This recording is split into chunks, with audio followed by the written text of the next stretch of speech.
ओम शांति। ओम शांति।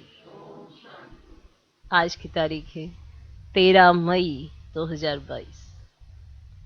साकार महावाक्य। बाबा कहते, मीठे बच्चे, बाप ने रुद्र ज्ञान यज्ञ रचा है। बाप ने रुद्र ज्ञान यज्ञ रचा है।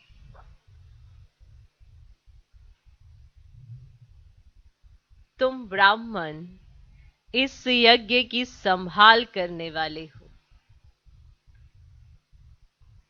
तुम ब्राह्मण इस यज्ञ की संभाल करने वाले हो, इसीलिए तुम्हें पवित्र जरूर रहना है।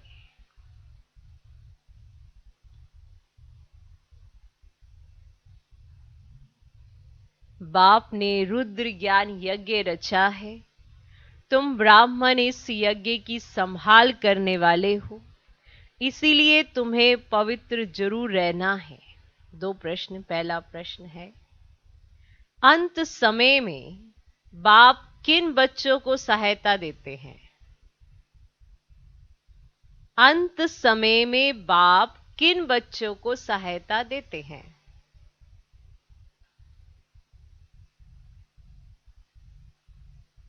उत्तर, जो अच्छी रीति सर्विस करते हैं। उन्हें अंत में जब बहुत आफतें आएंगी, उन्हें अंत में जब बहुत आफतें आएंगी, उस समय सहायता मिलेगी।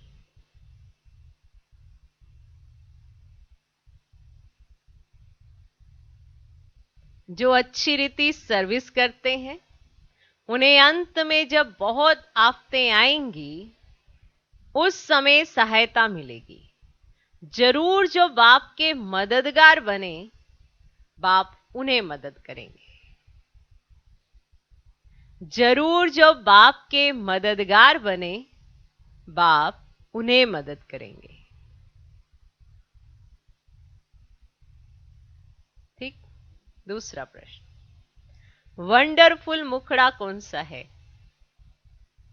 उसका यादगार किस रूप में है? वंडरफुल मुखड़ा कौन सा है? उसका यादगार किस रूप में है?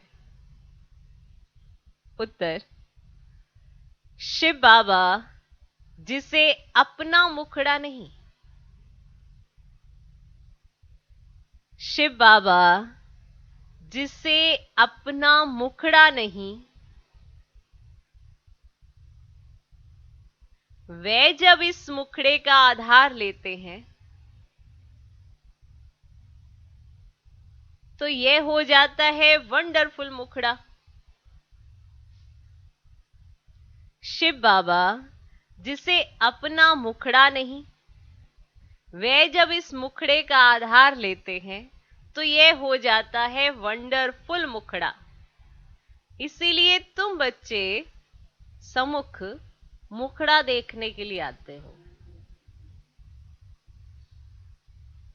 इसीलिए तुम बच्चे सम्मुख मुखड़ा देखने के लिए आते हो।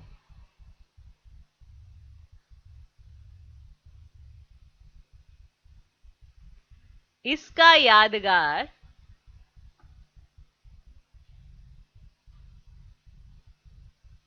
यादगार रुंडमाला में मुखड़ा दिखाते हैं। मुंह बना होता ना उसमें। इसका यादगार रुंडमाला में मुखड़ा दिखाते हैं।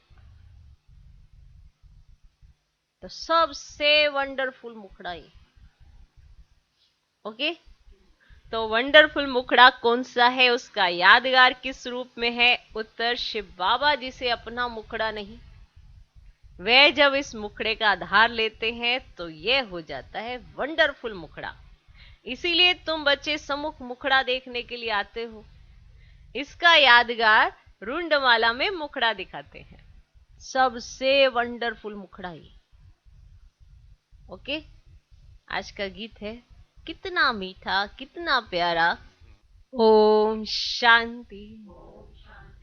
बेहद का बाप कहते हैं, मैं एक ही बार 5000 वर्ष बाद बच्चों का मुखड़ा देखता हूं। बाप को अपना मुखड़ा तो है नहीं। शिव बाबा भी पुराने शरीर का लोन लेते हैं, तो तुम बाप दादा दोनों का मुखड़ा देखते हो।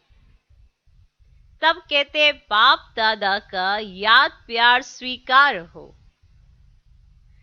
अब रुंडमाला बच्चों ने देखी है, उसमें मुखड़ा दिखाते हैं। रुंडमाला बनाई जाती है तो शिव बाबा का भी ऐसे मुखड़ा देखेंगे। ये कोई को पता नहीं है कि शिव बाबा भी आकर शरीर का लोन लेते हैं। शिव बाबा इस ब्रह्मा मुख से बोलते हैं, तो ये उनका मुख हो गया ना। इस समय एक ही बार बाप आकर बच्चों का मुखड़ा देखते हैं।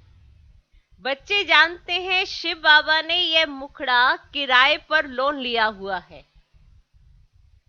ऐसे बाप को अपना मकान किराए पर देने से कितना फायदा होता है।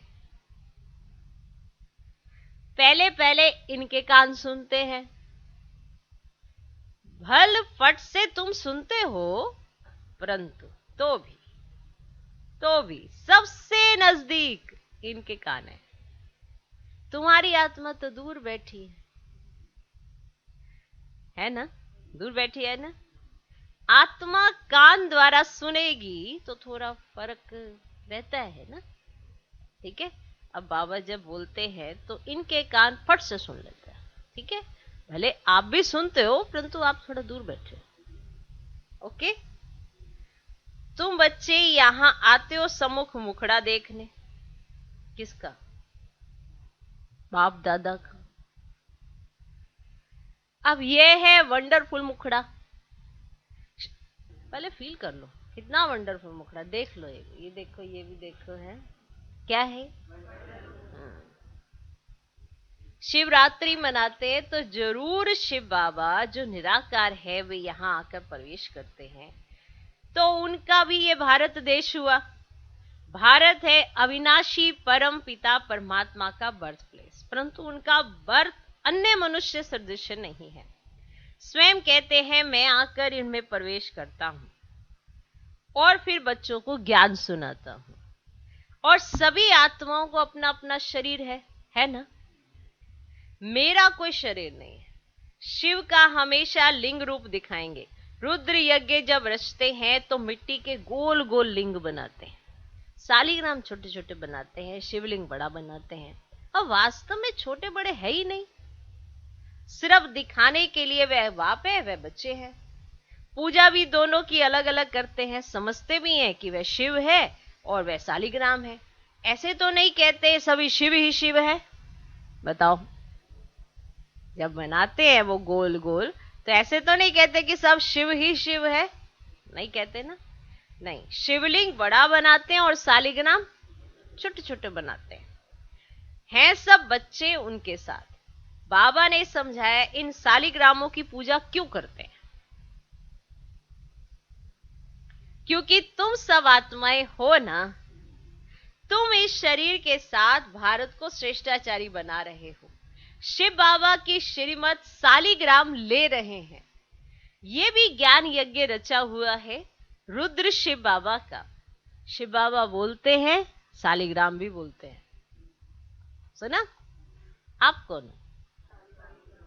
कौन हो? शिव बाबा बोलते हैं, सालीग्राम भी बोलते हैं। ये अमर कथा सत्यनारायण की कथा है। मनुष्य को नर से नारायण बनाते हैं। सबसे ऊंच पूजा उनकी हुई ना। आत्मा कोई बहुत बड़ी नहीं है, बिल्कुल बिंदी मिसल है। उनमें कितना नॉलेज है, कितना पाठ भरा हुआ है। इतनी छोटी सी आत्मा कहती है मैं शरीर में प्रवेश कर पाठ बजाता हूं। शरीर कितना बड़ा है। शरीर में आत्मा प्रवेश होने से छोटेपन से ही पाठ बजाने लग पड़ती है। अनादि अविनाशी पाठ मिला हुआ है। शरीर तो जड़ है। उनमें जब चैतन्य आत्मा प्रवेश करती है उनके बाद गर्भ में सजाएं खाने लगती है। शरीर जड़, जब उसमें चैतन्य आत्मा प्रवेश करती है तब गर्भ में सजाएं खाने लगती है। सजाएं भी कैसे खाती है भिन्न भिन्न शरीर धारण कर जिस जिसको जिस रूप से दुख दिया है, तो वह साक्षात्कार करते जाते हैं, दंड मिलता जाता है, त्राही त्राही करते हैं, इसलिए गर्भ जेल कहते हैं। ड्रामा कैसे अच्छा बना हुआ है, कितना पार्ट बजाते हैं, आत्मा अंजाम करती है, माना वायदा करती है गर्भ में कि मैं कभी पाप नहीं करूंगी। इतनी छोटी आत्मा को कितना अविनाशी पाठ मिला हुआ है ना। हम वायदा करते हैं क्योंकि मालूम होता है कि हमसे पाप कर्म हुए हैं। ये कर्म बाप समान तो नहीं थे, माना भगवान जैसे तो नहीं थे, तो वो पाप कर्म ही थे। तो आत्मा रियलाइज करती है कि हाँ हुए हैं, फिर वो अंजाम करती है, माना वायदा करती है कि मैं फिर अब कभी पाप नहीं करूं। या उस समय गर्भ में आत्मा ये कहेगी, भगवान आप तो मेरे बारे में जानते ही हो। ये जब आप शरीर में होते ना तब कहते हो, जब आत्मा गर्भ में होती है ना तो वो क्या जानता है वो सब दिखा देता है। जैसे अभी हम बड़े अपने आप को मियां मिट्ठू बनते हैं ना, हम क्या करेंगे, गलती भी करेंगे और फिर उसके बाद आप सब जानते हो, आपको पता है मेरे दिल में क्या है, मैं खोल के तो नहीं दिखा सकता।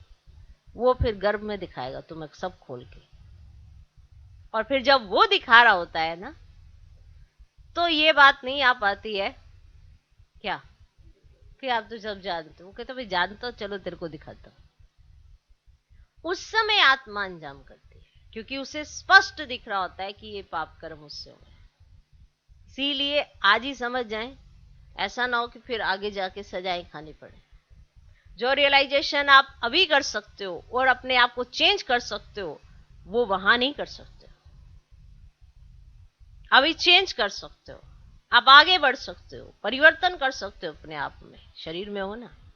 तो इसीलिए कहा अभी समझ जाए। फिर भी बाबा कहते हैं ड्रामा कैसे अच्छा बना हुआ है, कितना पार्ट बजाते हैं और आत्मा अंजाम करती है मैं कभी पाप नहीं करूंगी। इतनी छोटी आत्मा को कितना अविनाशी पाठ मिला हुआ है, 84 जन्मों का पाठ बजाकर फिर रिपीट करते हैं। वंडर है ना। ये बाप बैठ समझाते हैं, बच्चे भी समझते हैं, ये तो यथार्थ बात है। इतनी छोटी बिंदी में कितना पार्ट है। आत्मा का बहुतों को साक्षात्कार होता है। गाते भी ये आत्मा स्टार है तो इस भृगुटी के बीच में रहती है ना। कहां रहती है, यहां रहती है। कितना पार्ट बजाती है, इसको कहा जाता है कुदरत। क्या कहते हैं, कुदरत। तुम तो जानते हो हम आत्मा एक शरीर छोड़ दूसरा लेते हैं, कितना पार्ट बजाते हैं। हमको बाबा आकर समझाते हैं, कितनी ऊंच नॉलेज है दुनिया में, कोई ये नॉलेज नहीं। अब कहें कि भगवान तो वहां भी है, भगवान पर नॉलेज तो एक ही स्थान पर मिलती है ना, क्योंकि बाप तो ब्रह्मा तन में आया है, तो नॉलेज तो यहां मिल रही है। तो दुनिया में कोई है नॉलेज और कहीं नहीं है, समझे। अब यह भी तो मनुष्य था ना। इनमें अब बाप ने प्रवेश किया। ऐसे नहीं कि गुरु गोसाई का चेला होगा, कि कई सोचते ना कि इनको किसी गुरु ने ऐसा सिखाया होगा तो ये किसी गुरु गोसाई का चेला होगा। ऐसा नहीं है, उससे रिद्धि सिद्धि सीखे हैं। कोई को समझते गुरु का वरदान अथवा गुरु की शक्ति मिली हुई है। क्या समझ में आया। वो सारे मनुष्य होते हैं ना, तो वही देख के अपने आप ने अपनी मतें करते हैं कि इतना सारा ज्ञान इनको किसी गुरु ने दिया होगा, इतनी समझ इनको किसी गुरु की शक्ति से मिली होगी। ये नहीं पता गुरुओं का गुरु सतगुरु इनमें प्रवेश करता है, और वही ज्ञान आज दिन तक हम सुन रहे हैं। तो कोई समझते हैं गुरु का वरदान अथवा गुरु की शक्ति मिली हुई है। ये तो बातें ही नहीं आ रही हैं, ये तो पहले कभी किसी ने सुनी ही नहीं, ये तो बातें ही नहीं आ रही हैं। सम्मुख सुनने से तुमको बहुत मजा आता है सम्मुख सुनने से बहुत मजा आता है। जानते हो हमको बाबा सम्मुख समझा रहे हैं। बाबा भी इतना छोटा है जितना हम आत्मा छोटी है। उनको कहा जाता है परम पिता परमात्मा। परम माना सुप्रीम, परे ते परे परम धाम में रहने वाले। परे ते परे तुम बच्चे भी रहते हो। आप कितनी महीन बातें सुनाते हैं। शुरुआत में थोड़ी ही समझाते थे, दिन प्रतिदिन तुम बच्चों को कितनी गंभीर नॉलेज मिलती रहती है। कौन देते हैं? कौन देते हैं? ऊंच से ऊंच भगवान वे आकर कहते हैं, बच्चे आत्मा कैसे ऑर्गन्स द्वारा बात करती है। कहते भी हैं वो भृगुटी के बीच चमकती है, परंतु सिर्फ कहने मात्र कहते हैं, किसकी बुद्धि में नहीं आता है। किसको ये नॉलेज है नहीं जो समझावे। अब तुम्हारे में भी ये बातें बहुत कम समझते हैं। देखो हम हैं इतने सारे, पर समझते सारे नहीं है। जो समझते हैं वे अच्छी रीति फिर धारण करते हैं और फिर धारण कराते हैं, अर्थात वर्णन करते हैं। जिसको धारणा स्वयं होती है वो धारणा करवाता भी है, और जिसकी खुद की धारणा कमजोर वो कैसे धारणा करवाएगा। इसीलिए जो धारण करते हैं वो धारण करवाते हैं, माना वर्णन करते हैं। परम पिता परमात्मा कहते हो तो पिता से जरूर वर्षा मिलना चाहिए ना। स्वर्ग के मालिक होने चाहिए, उन्हों को जरूर बाप से स्वर्ग का वर्षा मिला होगा। कहां किया? कहां वर्षा दिया? बताओ, वर्षा कब दिया? कहां दिया?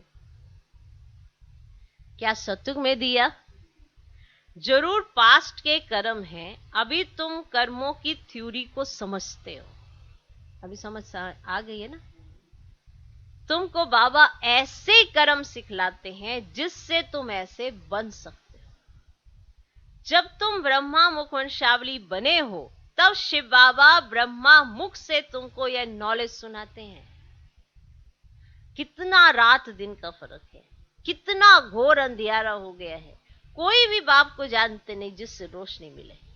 कहते हैं हम एक्टर्स पार्ट बजाने आए हैं इस कर्म क्षेत्र पर, परंतु हम कौन है, हमारा बाबा कौन है, कुछ को भी पता नहीं। सृष्टि चक्र कैसे फिरता है कुछ भी नहीं जानते। तो गाया भी हुआ है, अहिल्याए कुब्जाए गणिकाए जो है उनको आकर पढ़ाते हैं, और प्रदर्शनी में बहुत बड़े बड़े आदमी भी आते हैं, परंतु उनकी तकदीर में है नहीं। अब आप है ही गरीब निवाज, 100 में से मुश्किल कोई एक साहूकार निकलेगा। 100 भी ऊंच पद पाने का पुरुषार्थ कोई बिरला ही करते हैं। तुम हो गरीब। अब माताओं के पास बहुत पैसे आदि थोड़े ही रहते हैं, कन्याओं के पास कहां से आए? वे तो फिर भी हाफ पार्टनर है। जो माताएं है वे तो फिर भी हाफ पार्टनर है, पर कन्याओं के पास तो 1 रुपया नहीं होता। कन्या को तो कुछ भी मिलता ही नहीं है। वह वहां चली जाती है, हाफ पार्टनर बनती है, वर्षा नहीं ले सकती है। बच्चे तो फुल मालिक होते हैं। तो ऐसी कन्याओं को ही पहले पहले बाप अपना बनाते हैं। एक तो पढ़ाई की ब्रह्मचारी लाइफ है, गरीब है, पवित्र है, इनकी पूजा होती है सारी इस समय की बातें। इस समय तुम्हारी एक्ट चलती है जो फिर पूजी जाती है। शिव जयंती बिगर कृष्ण जयंती हो ना सके। तुम जानते हो शिव जयंती, फिर कृष्ण की, राम की जयंती जानते हो? शिव जयंती से जगत अम्बा जगत पिता का भी जन्म होता है, जानते हो? तो जरूर जगत का ही वर्षा मिलेगा। सारे जगत का मालिक तुम बनते हो। जगत माता है जगत की मालिक। जगत अम्बा का बहुत मेला लगता है। ब्रह्मा को इतना नहीं पूजते हैं। देखो है कितना वंडरफुल खेल। तो बाप माताओं को आगे रखते हैं। शिव शक्तियां माताओं को सबने ठोकरे मारी है, खास पतियों ने। यह तो पतियों का पति है। कन्याओं को समझाते हैं ये जगत अम्बा की बच्चियां मास्टर जगत अम्बा हुई ना। अब ये बच्चियां भी मां जैसे कार्य कर रही है। मम्मा मिसल तुम भी त्रिकालदर्शी हो। मेल फीमेल्स दोनों है, प्रवृत्ति मार्ग है ना। मेजोरिटी माताओं की है, नाम भी इन्हों का बाला है, ब्रह्मा का इतना बाला नहीं है ना। सात सिद्ध ब्राह्मण ऐसे कहते ना। अब सार सिद्ध ब्राह्मण ब्रह्मा को पूजते हैं। अब दो प्रकार के ब्राह्मण होते हैं, एक सार सिद्ध और पुष्कर नहीं। अब शास्त्र सुनाने वाले अलग होते हैं, तो ये सब बातें बाप बैठे समझाते हैं। तो कैसे ये चक्र फिरता है, कैसे मैं आता हूँ, वायदा तो है ना कि मैं फिर से 5000 वर्ष के बाद ज्ञान सुनाऊंगा। गीत में भी है ना, जो पास्ट हो जाता है वो फिर भक्ति मार्ग में गाया जाता है। तो ये तो अनादि ड्रामा है, कभी शूट नहीं होता इनका, कोई आदि मध्य अंत नहीं है, चलता ही आता है, चलता ही आता है। तो बाप आकर समझाते ये ड्रामा कैसे चलता है। 84 जन्म तुमको ही भोगना पड़ता है। तुम ये ब्राह्मण देवता क्षत्रिय आदि वर्ण में आते हो। शिव बाबा और ब्राह्मण दोनों को गुम कर दिया। चलो देवता क्षत्रिय वैश्य शूद्र तो दिखाते हैं, तो ना तो शिव बाबा दिखाते ना ब्राह्मण दिखाते। तो ब्रह्मा द्वारा तुम ब्राह्मण बनते हो, तो ब्राह्मण ही यज्ञ संभालते, पतित तो यज्ञ की संभाल कर ना सके। यज्ञ जब रचते हैं तो विकार में नहीं जाते, यात्रा पर भी विकार में नहीं जाते। तुम हो रूहानी यात्रा पर तो विकार में जा नहीं सकते हो, नहीं तो विघ्न पड़ जाएगा तुम्हारी ये रूहानी यात्रा। बाबा कहते मैं आता हूं तुम बच्चों को ले जाने, जाना है, मच्छर सदिश ले जाऊंगा। वहां हम आत्माएं रहती हैं, वह है परम धाम जहां आत्माएं निवास करती हैं। फिर हम आते हैं देवता क्षत्रिय वैश्य शूद्र बनते हैं, अभी फिर ब्राह्मण बने। जो ब्राह्मण बनेगा वही स्वर्ग में चलेगा। ओके, आप बन गए, स्वर्ग में चलेंगे। वहां भी झूलों में झूलते हैं ना, वहां तो तुम रतन जड़ित झूलों में झूलेंगे, रतन लगे होंगे झूले में। श्री कृष्ण का झूला कितना अच्छा श्रृंगारते हैं, उनके साथ सबका प्यार है, गाते हैं ना, भजो राधे गोविंद चलो वृंदावन, ब्रजो राधे गोविंद चलो वृंदावन। तो अभी तुम प्रैक्टिकल में वहां चलने के लिए तैयार हो रहे हो। जानते हो हमारी मनोकामनाएं पूरी होती है, जानते हो। अभी तुम ईश्वरीय पुरी में चलते हो। जानते हो बाबा सबको कैसे ले जाते हैं, मक्खन से बाल की तरह। वरना आत्मा ऐसे निकल जाएगी, मक्खन से बाल निकलता है ना, ऐसे। माना कोई तकलीफ नहीं होगी आत्मा के निकलने में, सहजता से निकल जाएगी। इसके लिए अब देखो, जब आपको नींद आती है तो कैसे शरीर छोड़ देते हो, आती है ना, तो छोड़ ही देते हो शरीर। नींद कब आती है, तो बैठे बैठे भी आप छोड़ देते हो, इतने झटके खाते हो। तो बताओ आपके लिए नींद लेना सहज है मुश्किल है? आपके लिए नींद लेना सहज है मुश्किल है? कई दुनिया में ऐसे भी हैं जिनके लिए नींद आना भी बड़ा मुश्किल है, वो गोलियां खा के नींद लेते हैं। और आप देखो, बताओ सहज है या मुश्किल है? तो लास्ट में ऐसे ही शरीर छूटेगा, है पता नहीं चलेगा। जैसे जैसे ही नींद आती है कान बंद होते सबसे पहले, है ना। जैसे कुछ सुन रहे होते हैं ना, तो सबसे पहले आंखें नहीं बंद होती है, सबसे पहले कान बंद होते हैं, तो सुनाई कम देने लगता है। फिर धीरे धीरे आप अपनी एक गुफा के अंदर चले जाते हो, जहां आपको अपने टाइप के स्वप्न आने हैं, जो भी आने हैं आपने जैसे चिंतन किया है वहां चले जाते हो। कईयों को डीप साइलेंस का अनुभव होता है, ना कोई स्वप्न, कुछ नहीं दिखाई दे रहा होता। ऐसे शरीर छूटे कैसा लगेगा बताओ। ये आपको एग्जाम्पल दिया है कि बाबा आपको कोई तकलीफ नहीं होने देगा कि आप सोचोगे अब शरीर से अब निकलना है तो बड़ी ज्यादा तकलीफ होगी। ऐसा कुछ नहीं होगा, मक्खन से बाल की तरह आपका शरीर माना डिटैच हो जाएगा और आत्मा निकल जाएगी। अब वो मेहनत नहीं लगेगी, इसी की मेहनत ही तो अब आप रोज योग में करते हो, प्रैक्टिस करते हो, आत्मा समझते हो, और बैठने की, उठने की, चलने फिरने की, ये जो अभ्यास करते हो, तो ये अभ्यास आपका काम आएगा ना। नहीं तो क्यों कर रहे हो बैठे बैठे। लेकिन बाबा ने इसका अभ्यास नहीं कराया है, आपको हठ योग नहीं सिखाया है, बाबा ने सहज योग सिखाया है। सहज योग का अर्थ यही है कि आपको आत्मा अपने को समझना है और परमात्मा बाप को याद करना है, इसको सहज योग कहते हैं। माना जो आप अपने को देह समझते आए हो, तो देह समझने के कारण आप हठ योग करने में ज्यादा व्यस्त रहे। अब राजयोग करो, और राजयोग क्या है कि मन अपने को आत्मा समझ परम पिता परमात्मा की स्मृति में रहना, जिससे आपका शरीर से डिटैचमेंट बहुत सहज हो जाएगा।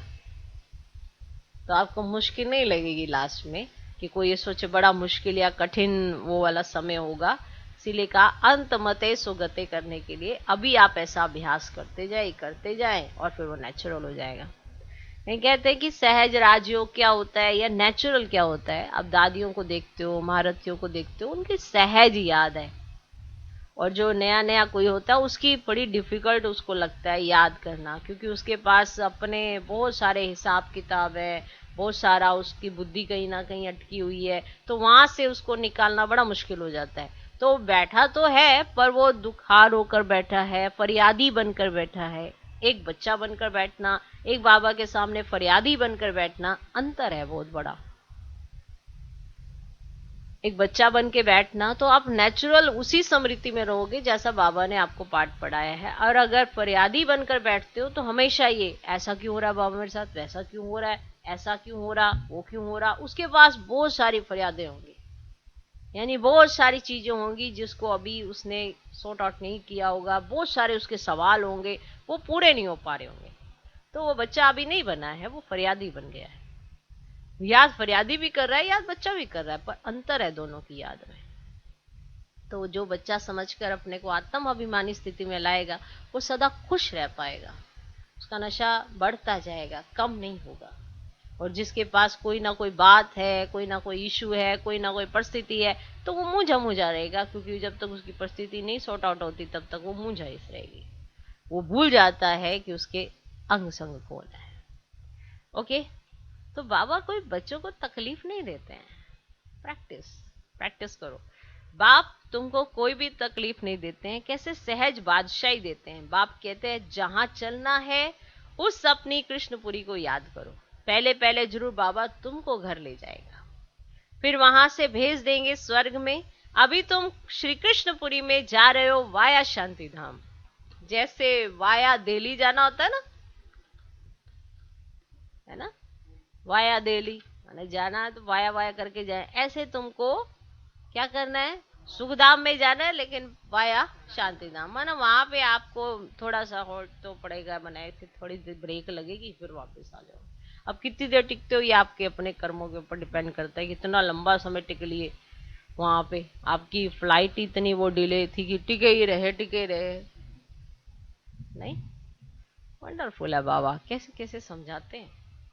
तो अब समझते हो, वापिस जाते हैं, फिर आएंगे कृष्णपुरी में। हम श्रीमत पर चल रहे हैं तो बाप को याद करना है, पवित्र बनना है। यात्रा पर हमेशा पवित्र रहते हैं, पढ़ाई भी ब्रह्मचर्य में पढ़ते हैं, पवित्रता जरूर चाहिए। बाप फिर भी बच्चों को पुरुषार्थ कराते हैं। इस समय का पुरुषार्थ तुम्हारा कल्प कल्प का बन जाएगा। इस समय आप जो पुरुषार्थ करोगे वो कल्प कल्प के लिए नूंदा जाएगा। अब कोई ये सोचे कि जो नूंदा हुआ है वही कल्प कल्प होना है, लेकिन आपने क्या नूंदा ये आपको स्पष्ट पता चलेगा, क्योंकि जो आप नूंदोगे वो नूंदा जाएगा। क्या नूंदा हुआ है वो तो आप ही देखोगे ना। दिन रात सुबह शाम मनसा वाचा कर्मना आप क्या कर रहे हो ये आप जानते हो। तो उसके हिसाब से आपका पुरुषार्थ ही कल्प कल्प का भाग्य आपका नूंदेगा, क्योंकि समझ भी आपको सब मिल रही है, सब चीजें भी स्पष्ट है। फिर भी अगर आपकी मनसा वाचा कर्मना में चेकिंग कमी है तो आप फिर कुछ और ही नूंद लेंगे। फिर ये नहीं कह सकते कि नूंदा हुआ ही रिपीट कर रहे हो, लेकिन वो बाद में कहेंगे, क्योंकि अब बाद में लास्ट में तो आप यही कहोगे अब तो ये मैंने नूंद लिया, अब ये सब कुछ मैंने रिपीट करना है। लेकिन आज आप ये नहीं कह सकते कि मैं तो वही बजा रहा हूं जो मैंने नूंदा था। लेकिन आज आपने क्या बजाना है ये आपके अपने हाथ में है। हाथ में है कि नहीं? आप अच्छा सोचना चाहते हो, आप बुरा सोचना चाहते हो, आप दिल शिकस्ती का सोचना चाहते हो, आप दिल खुश मिठाई खाना चाहते हो, चॉइस आपकी है। आपके ऊपर निर्भर करता है ना कि आप कौन से संकल्प को जनरेट करते हो, कौन से संकल्पों की पालना करते हो और किन व्यर्थ संकल्पों का विनाश करते हो। तो तरीके से आप खुद ही सोचो कि आप करते क्या हैं। तो आपने कल्प कल्प की नूंद किस ढंग की करनी है तो हर एक अपने अपने पुरुषार्थ से जान सकता है। तो पुरुषार्थ तो करना चाहिए ना। यह स्कूल है बहुत बड़ा तो जरूर पढ़ना चाहिए। जो पढ़ेगा माना समझदार बनने का प्रयास करेगा, बाबा जो समझाते वैसा समझेगा तो वो आगे बढ़ेगा। भगवान खुद पढ़ाते, कोई मनुष्य नहीं पढ़ा रहा आपको, भगवान खुद पढ़ा रहे कि आपको ऐसा करना चाहिए, आपको ऐसा नहीं करना चाहिए। फिर उसमें भी अगर आपके तर्क वितर्क है तो वो आपकी बुद्धि की थोड़ी सी वो है। भगवान ने तो आपको श्रेष्ठ से श्रेष्ठ ही पढ़ाया है। एक दिन भी मिस नहीं करना चाहिए क्योंकि भगवान खुद पढ़ाते हैं। मोस्ट वैल्यूएबल पढ़ाई है ये, बाबा कभी भी मिस नहीं करेगा। यहां तुम बच्चे सम्मुख खजाने से झोली भर सकते हो, जितना पढ़ेंगे उतना नशा चढ़ेगा, नहीं जितना पढ़ेंगे उतना नशा चढ़ेगा। बंधन नहीं है तो फिर ठहर सकते हैं, परंतु माया ऐसी है जो बंधन में बांध देती है। माना ना भी बंधन हो तब भी कोई एक नया सा बंधन पैदा हो जाता है। माया ही ऐसी है। बहुत हैं जिनको छुट्टी भी मिलती है, बाबा कहते हैं पूरा रिफ्रेश हो जाओ, बाहर जाने से फिर वह नशा नहीं रहता। बहुतों को सिर्फ मुरली पढ़ने से भी नशा चढ़ जाता है। बहुत तो ऐसे होते हैं मुरली पढ़ी नशा चढ़ गया। बड़ी आफतें आनी है, मैंने बड़ी आफतें सहन करी है बाबा। अरे वो हर आत्मा ने करी है, कोई बड़ी बात नहीं है ना। कई होते हैं ना ऐसे बुजुर्ग, आपको नहीं पता मैंने कितनी आफतें सहन करी। आपने ही सहन करनी थी। क्यों? क्योंकि आप ही कर सकते थे। तो बाबा जानता है, आप जानते हो, वो सहन करके आपकी सहन शक्ति बड़ी होगी, आप दूसरों से डिफरेंट ही हो। तो ये मत सोचा करो कि हाँ भी सारी दुनिया में से इकलौते आप ही हो। बहुत सारी मुसीबतें सब पे आती हैं, कोई कैसे फेस करता है, कोई कैसे। इसलिए कभी ये नहीं सोचे मेरे साथ जो हुआ ना वो किसी और के साथ होता तो पता चलता। नहीं, इसका भी अहंकार नहीं है। तो हमारे साथ जो हुआ वो तो बहुत कम है, दुनिया में देखो तो बहुत कुछ होता रहता है। तो अभी तो बहुत आफतें आनी है। ऐसे सुनते हो कैसा लग रहा है? डर लग रहा है? डरना नहीं है, जिसका साथी भगवान उसे क्या डरना। बड़ी आफतें आनी है, मदद उनको मिलेगी जो मददगार बनेंगे, अच्छी रीति सर्विस करेंगे। अब आपको मदद भी चाहिए क्योंकि आफत आएगी तो मदद भी उसको मिलेगी जो बाबा का मददगार होगा, जो बाबा के यज्ञ की संभाल करना जानता होगा। उसमें विघ्न नहीं डालने हैं, क्योंकि अगर आपने कोई नेगेटिविटी व्यर्थ की बातें करी तो आपने वायुमंडल खराब किया, और अगर आपने वायुमंडल खराब किया तो ये दोष किसके ऊपर आएगा? उस आत्मा पे आएगा ना। तो वो मददगार हुआ या विघ्न डालने वाला हुआ? विघ्न डाला। यज्ञ की संभाल करनी है। देखो यज्ञ जो है वो डायरेक्ट बाबा की तपस्या भूमि, मधुबन घर जो है तपस्या भूमि है, कर्म भूमि है, तो उसमें कोई विघ्न ना डाले, उसकी वैल्यू को कम नहीं करना। बार बार हम एक ही बात कहेंगे, उसकी वैल्यू को कम नहीं करना अगर आपको वैल्यूबल बनना है। क्योंकि आप उसी बीज से, आपकी ये जो पैदाइश हुई है, इतना ज्ञान सुनाते हैं, उसी बीज से हो रही है। आपको तो वहीं से पानी मिलता है ना। तो उसके वैल्यू को कम नहीं करो। ये नहीं कि मेरे पास जरूरत से ज्यादा बुद्धि है। ठीक है आपके पास होगी, समय प्रमाण ठीक है उस बुद्धि का जो भी करना है, लेकिन ये बुद्धि का विकास भी तो बाप के ज्ञान से ही हुआ है। बाप का ज्ञान नहीं होता तो आपकी बुद्धि का विकास भी कैसे होता? कहाँ पढ़े थे और कहाँ बाबा ने अपनी गोद में बिठाया। इसे यज्ञ की बहुत संभाल करनी है। कोई भी अगर आपको ऐसा दिखे कि यज्ञ का ऐसा नाम ऐसा खराब करने की कोशिश करते हो तो उसको समझ जरूर दो। कोई यज्ञ का नाम खराब करने की कोशिश ना करे। आना बड़ों का रिगार्ड, यज्ञ की वैल्यू, और यज्ञ में हो रहे हर चीज की देखो, हर भांति भांति की आत्माएं हैं। अब यज्ञ है बहुत बड़ा है, हर तरह की आत्माएं हैं, उनके हर तरह के संस्कार स्वभाव होते हैं। आपके घर में भी 10 बंदे होते हैं तो उसके स्वभाव संस्कार अलग नहीं होते हैं क्या? हमारे परिवार में भी कितनी आत्माएं हैं, सबके स्वभाव संस्कार अलग है, उनको परखने की कोशिश नहीं करो। सोचो कि परिवार में ऐसा होता ही है, सबके हिसाब किताब होते हैं, सबका संस्कार स्वभाव होता है, कोई किसी का कैसे, कोई किसी का। उससे यज्ञ को मत परखो, यही देखो परिवार है। जब आपके घर में 10 लोगों के बीच में भी स्वभाव संस्कार अलग अलग हैं, तो इतने सारे बच्चों में भी तो सबके स्वभाव संस्कार अलग होंगे। उससे यज्ञ को मत देखो। यज्ञ मेरे बाबा का घर, माना जहां से हमारी पालना हो रही है, जहां से हमने अपने आप को इतना बड़ा किया है, जहां से खाया पिया इतना सब कुछ चल रहा है। वैल्यू करना सीखो, बाबा की वैल्यू करना, मधुबन घर की वैल्यू करना, बड़ों की वैल्यू करना, दीदियों की, दादियों की, सबकी वैल्यू करना और कराना। अभी विशेष यही एम होना चाहिए। गलतियां नहीं निकालना। गलतियां निकालने से क्या है, जो गलती निकाल रहा है वो कहीं ना कहीं स्वयं भी तो गलत होगा ही ना, तभी तो वो उस दृष्टि से देख पाएगा। जब इतनी सारी आत्माएं होती है तो कुछ ना कुछ ऊपर नीचे होता है, उसको समझने के लिए बाबा ने बुद्धि दी है ना, उनको तो बाबा मदद कर देगा। लेकिन ऐसा देखने वाला वो कैसे बाबा की मदद लेगा, क्योंकि उन आत्माओं ने तो बहुत मदद की है बाबा को। आज भले उनका कोई भी स्वभाव, कोई भी संस्कार कुछ भी हो, तो हमें हमेशा पॉजिटिव रहकर अपने यज्ञ की संभाल करनी है, यज्ञ की पालना करनी है, मददगार बनना है। फिर कई ऐसे बोलते हैं, अरे ये तो इतने साल से चलता है, ये इतने साल से चलता है, इसके साथ ऐसा। किसके साल क्यों गिन रहे हो? किसी के सालों में मत जाओ, अपने अनुभवों से सीखो कि आप कितने साल के हो। अगर सबके सालों का हिसाब अगर भगवान लगाने लगे तो फिर तो कोई भी ज्ञानी नहीं कहलाया जाएगा। यहाँ पे साल नहीं देखे जाते हैं, यहाँ अनुभव देखे जाते हैं। यहाँ अनुभव की दृष्टि से देखा जाता है कि कौन कितना मैच्योर है, कितना वो यज्ञ को समझा है, कितना मधुबन के बाबा को समझा है, कितना उसने बड़ों को समझा है, कितना दादियों से पालना लेके समझा है। तो ये ऐसे हमने समझदार बनना है, हमने वैसा नहीं बनना है। हमें कोई टीका टिप्पणी नहीं करनी है, हमें कोई तर्क वितर्क नहीं करना है, हमें अपनी चलन से अपने बाबा का शो करके दिखाना है। देखो, अब हमारी ही चलन बताएगी ना कि बाबा कैसा है। बाबा तो अभी वैसे नहीं, साकार में वैसे तो नहीं दिखा सकते। साकार बाबा ने अपनी चलन से दिखाया कि निराकार कैसा है। हमें हमारी चलन से दिखाना है कि हमारा बाप दादा कैसा है। तो लौकिक में भी ऐसा होता है, बच्चे को देखते हैं वो कोई बहुत अच्छा काम करता है तो कहते हैं इसके माँ बाप कौन है, किन्होंने इसको अच्छी सी शिक्षा दी।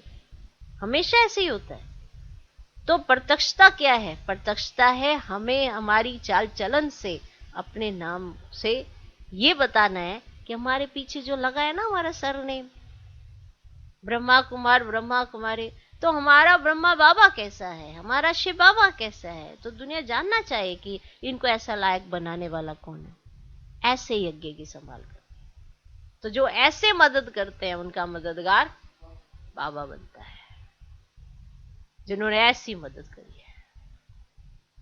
मदद उनको मिलेगी जो मददगार बनेंगे, अच्छी रीति सर्विस करेंगे, तो उनको अंत में सहायता भी मिलती तो रहेगी ना। इसलिए नहीं, ऐसे नहीं कि आफतें नहीं आएंगी, आएंगी, लेकिन उनको उन तक सहायता भी पहले पहुंचेगी। अच्छा, मीठे मीठे सिकिलधे बच्चों प्रति माता पिता बाप दादा का याद प्यार और गुड मॉर्निंग। रूहानी बाप की रूहानी बच्चों को नमस्ते। हम रूहानी बच्चों की भी रूहानी बाप को नमस्ते नमस्ते नमस्ते। Good morning good morning good morning. धारणा के लिए मुख्य सार, पहला पॉइंट, पढ़ाई मोस्ट वैल्यूबल है। स्वयं भगवान पढ़ाते हैं, इसीलिए एक दिन भी मिस नहीं करनी है। पढ़ाई मोस्ट वैल्यूबल है, स्वयं भगवान पढ़ाते हैं, इसलिए एक दिन भी मिस नहीं करनी है। ज्ञान खजाने से रोज झोली भरनी है। दूसरा पॉइंट, यह पढ़ाई का समय है, यात्रा पर चल रहे हैं, रुद्र यज्ञ की संभाल करनी है, इसलिए पवित्र जरूर रहना है। मनसा भी ना बहुत पवित्र होनी चाहिए। देखो, तन की पवित्रता रख के हम ब्राह्मण समझते हैं कि हमने तो बहुत बड़ा वो कर लिया, बहुत बड़ा, और मनसा में बहुत तूफान आए।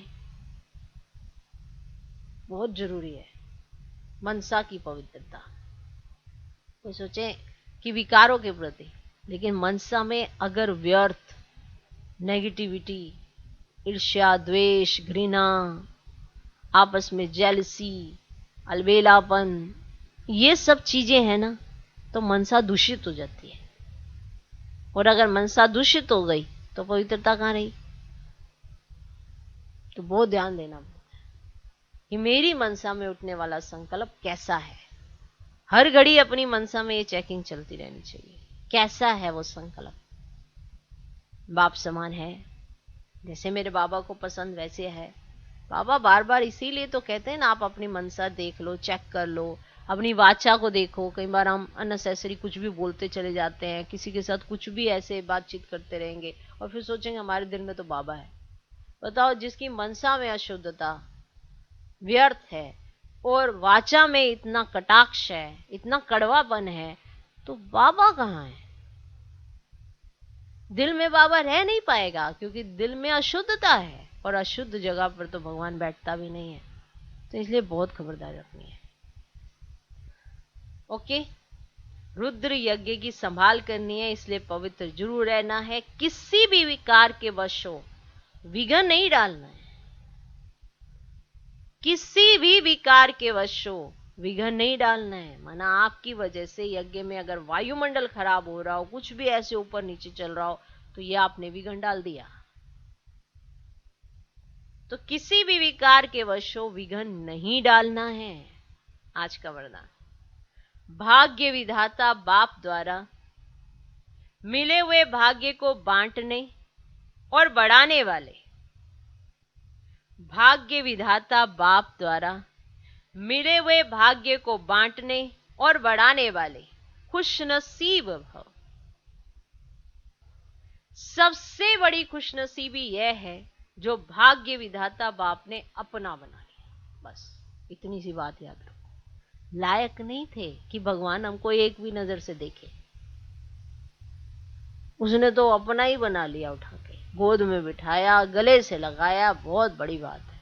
जिस आत्मा को ये बात याद रहती है उसे बहुत कुछ याद रहता है। से हमेशा ये बात याद रहे कि भगवान ने मुझे अपना बना लिया, भाग्य विधाता ने मुझे अपना बना लिया। मैं तो सोच भी नहीं सकता या सोच भी नहीं सकती थी कि भगवान मेरी तरफ देख भी सकता है। ना, अपने कर्मों से इंसान हर कोई जानता है कि लायक नहीं थे, नालायक थे, फिर भी उसने अपनाया। गलतियां तो होती ही हैं, लेकिन गलती से शिक्षा तभी ले सकते हो जब ये मानो कि गलती होती है। शिक्षा तभी मिलती है, ऐसे नहीं मिलती है। तो एक ही बात याद रखो अपनी खुशनसीबी की, कि जो भाग्य विधाता ने बाप ने अपना बना लिया। दुनिया वाले तड़पते हैं कि भगवान की एक सेकंड में नजर पड़ जाए और आप सदा नैनों में समाये हुए। इसको कहा जाता है खुशनसीब। भाग्य आपका वर्षा है, सारे कल्प में ऐसा भाग्य अभी ही मिलता है। तो भाग्य को बढ़ाते चलो। बढ़ाने का साधन है बांटना, अपनी खुशनसीबी बांटना। जितना औरों को बांटेंगे अर्थात भाग्यवान बनाएंगे, उतना भाग्य बढ़ता जाएगा। वरना जो मुझे मिला वो सबको मिलना चाहिए। जिसके अंदर यह आ जाए तो वही भाग्य अपना भी बढ़ा सकता है, दूसरों का भी बढ़ा सकता है। आज का स्लोगन, निर्विघ्न और एक रस स्थिति का अनुभव करना है। निर्विघ्न और एक रस स्थिति का अनुभव करना है तो एकाग्रता का अभ्यास बढ़ाओ। निर्विघ्न और एक रस स्थिति का अनुभव करना है तो एकाग्रता का अभ्यास बढ़ाओ। ओम शांति।